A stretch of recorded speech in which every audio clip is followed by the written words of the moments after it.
फिर उसका जीवन सार्थक हो गया। जिसने नहीं पहचाना वो गया। आज तक हम भटकते रहे, ना जाने कहां कहां कहां कहां 33 कौटी देवताओं के दरवाजे पर गए, फिर वहां से काम नहीं बना तो कहीं और पहुंच गए, फिर वहां से काम नहीं बना तो फिर और कहीं पहुंच गए।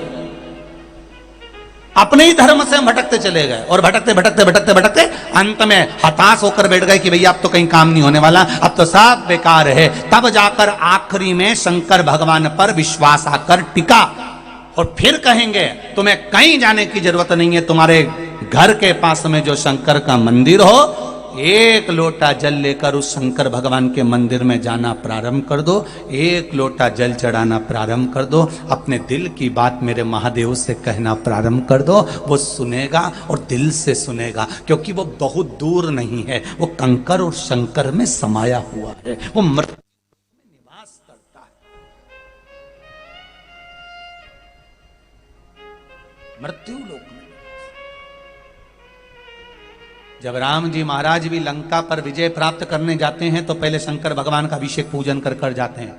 भगवान कृष्ण के यहाँ 16,108 रानियां, और जब संतान नहीं होती है तब गर्गाचार्य बाबा के कहने पर द्वारकापुरी के नजदीक में भगवान शंकर के शिवलिंग की स्थापना कराकर पूजन कराते हैं। एक एक रानी के साथ में 11-11 दिन तक भगवान कृष्ण भगवान शंकर का अभिषेक करते हैं। विद्वान ब्राह्मण भगवान शंकर का अभिषेक कराते हैं। एक एक रानी के साथ में जब 11-11 दिन तक अभिषेक करा, तब भगवान शंकर ने आकर वर दे दिया कि हे कृष्ण, तुमने मेरा एक रानी के साथ में 11 दिन तक बैठकर अभिषेक करा है, मैं तुम्हें वर देता हूं कि तुम्हारी रानी के गर्भ से 11-11 संतान होगी। एक एक रानी से 10 लड़के, एक लड़की, 1,77,186 बच्चे भगवान कृष्ण के हो गए शिव जी की कृपा से। तो ये तो भगवान की कृपा है।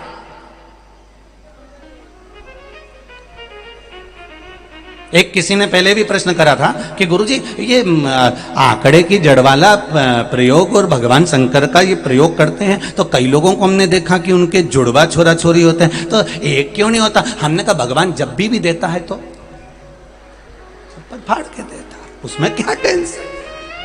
सारे देव देते हैं पल्ला झाड़ कर और मेरा महादेव देता है छप्पर फाड़ कर। वो थोड़ा तो देता ही नहीं है, वो जो भी दिया उसने अलमस्त होकर दिया, ले जा जा। चोर को कुबेर बना देता है वो। तो ये साधारण सा विषय है।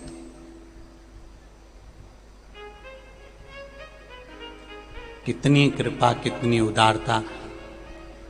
जरा विचार तो करो रे मंदसौर वालों, जब तक कथा चालू नहीं होती तब तक कड़कड़ाती हुई धूप पड़ती है, और जैसे ही कथा चालू होती है मेरा बाबा हाथ रखकर बैठ जाता है, हथेली कर।